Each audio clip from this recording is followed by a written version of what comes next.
Hi friends, how's it going? I hope you all had a lovely Christmas. I got to go back to Devon and spend some time with my family, see the dogs. I got to introduce Callum to everybody. It was just a lovely time. 10 days of bliss, not thinking about work, not having to make plans. Our van actually broke down on the way to Devon. Hello there. You only find such rare AA men in Devon because Glasgow would not be towing me right now. This is terrifying. I have no brakes and the steering is so heavy. That was a slight bump. I'm terrified. I'm focusing on driving on the vehicle in front, but yeah, this is where you find such rare vans in Devon, and this is Callum. Look at the size of it. Like 20 minutes from my parents' house, and because we were stranded in the village, like trying to get it fixed, it honestly was the most relaxing, least stressful kind of Christmas time ever. Anyway, back in Glasgow, and this point in the year is like this funny time where you're trying to make plans, you're trying to set goals and like define boundaries. I mean, I'm experiencing that people are hardly buying any jewelry, so like money's stressful, and I'm trying to work out what I'm gonna do for like a part-time job. I feel like huge limbo period. Anyway, I was thinking, because I'm kind of waiting for New Year to come and have a big party, reset, start fresh on January 3rd. I was thinking we could do a little fun activity. Today, I'm going to show you how to take photographs of your jewellery without using a camera. You will need a printer with a scanner bed, but you won't need a camera.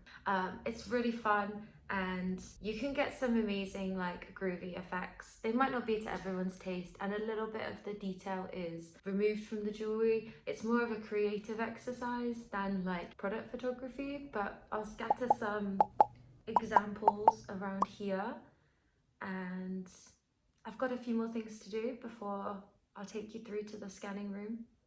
The scanning room. Exciting. That room that I'm on about is also called the kendama room, the jewelry room, the drawing room, the studio, Callum's room. It's a room of many, many things. Today it will become the scanning room.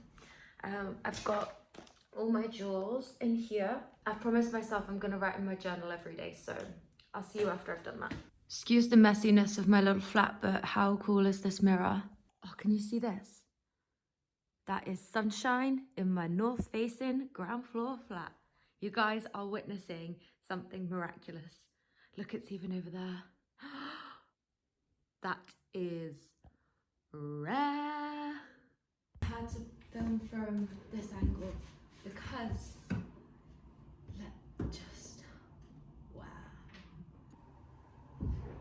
Okay, I've made it to the scanning room. I'm just getting everything set up.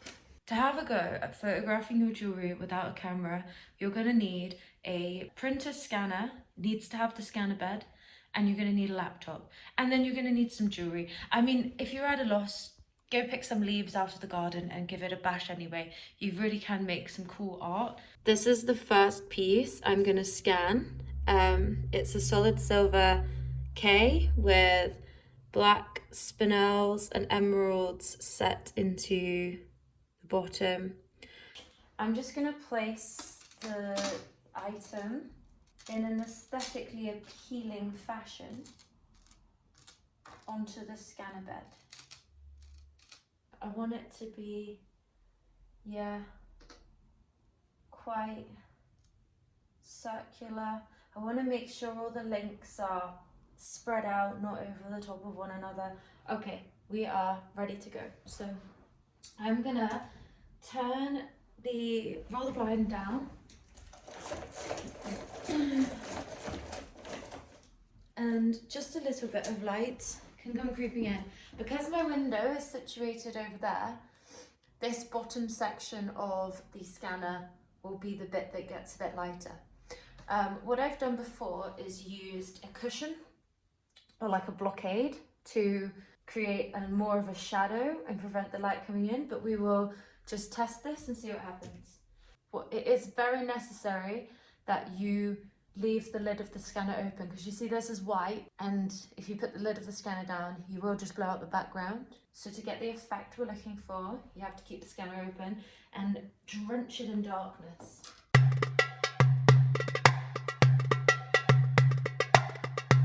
This is the first image. Now, I don't like these lines, so I'm thinking we need to make the room even darker to try and avoid them. This time I'm going to try using a barrier as well and see if I can just reduce the amount of light that's coming in.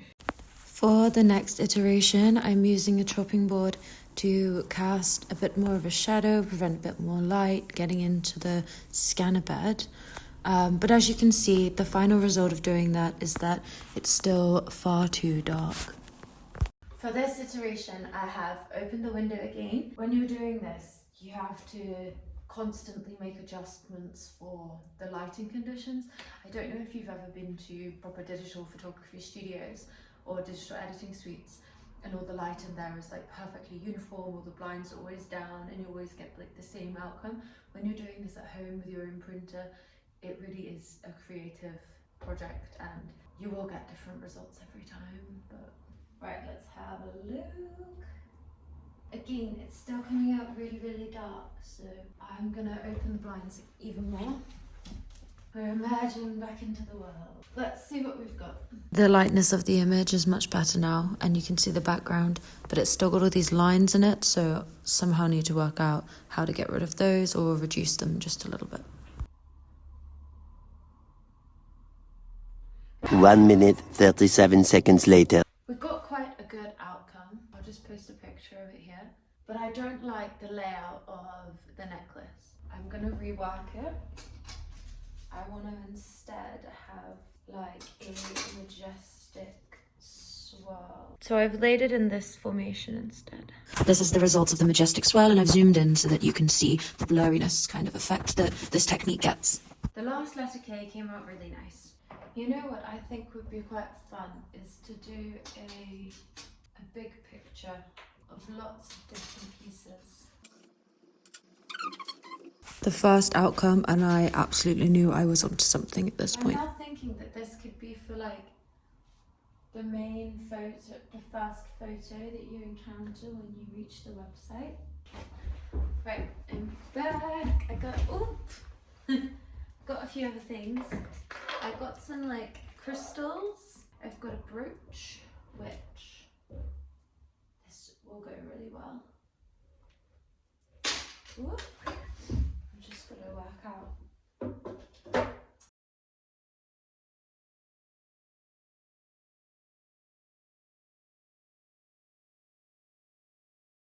Hopefully this works really nicely and then we can go have lunch.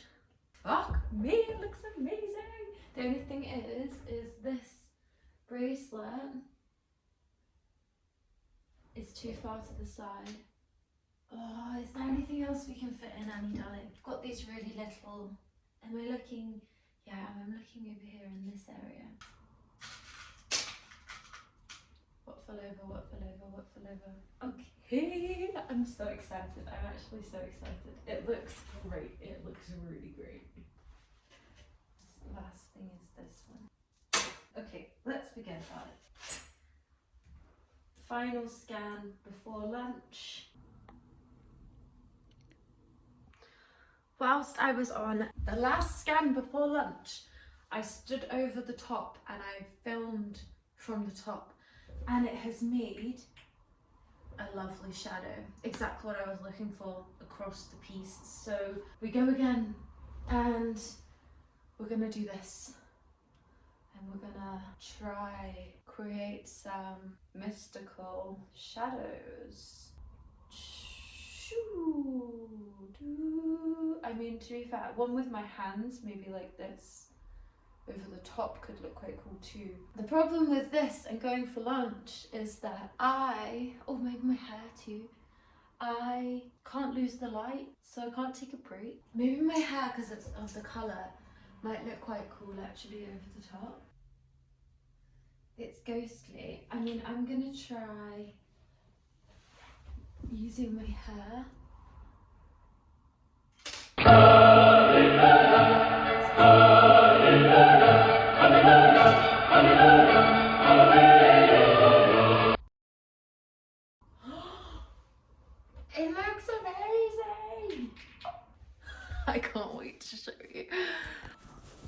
Welcome to the lunchtime interlude.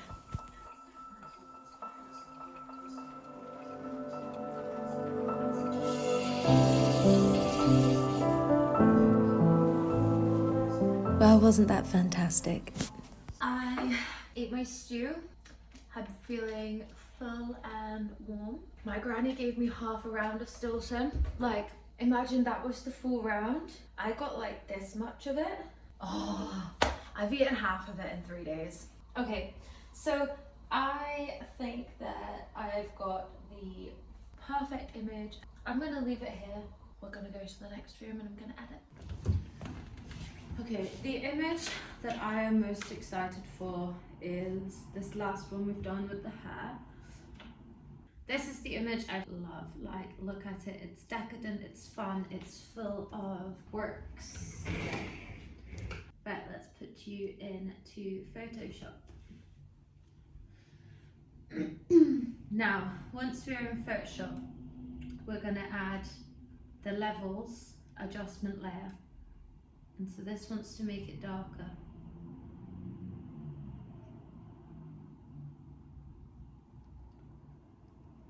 Do I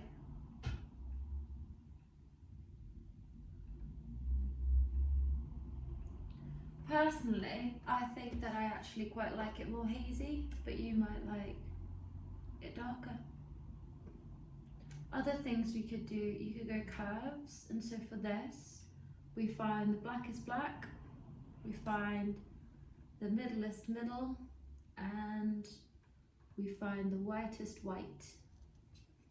And then let's open up. So you see curves has gone even further. I think I am so beyond happy with how this has come out. Being hazy, being slightly readable. Yeah, I really like that quality. So I'm thinking if we try a different blending mode for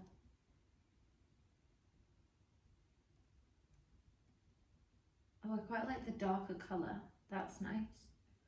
And let's copy that one and try a different blending mode. That's okay.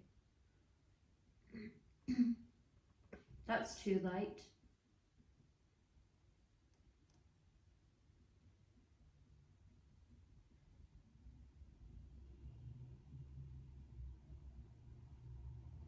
That's funky. Okay.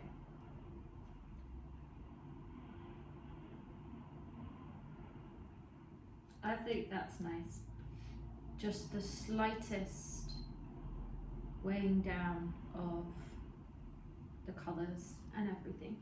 Now you could create this effect in your phone using, I would recommend highlights down, shadows up, contrast up, play around with the brightness setting on the iPhone.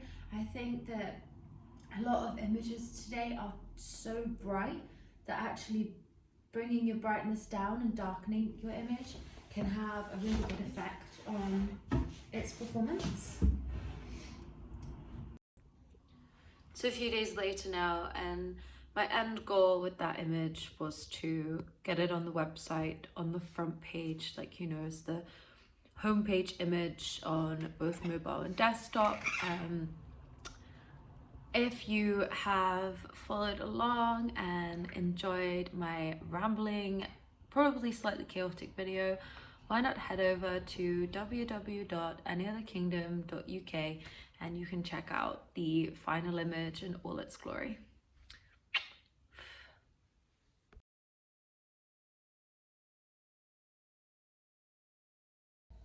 Hello, friends. Okay, we need to get chatty.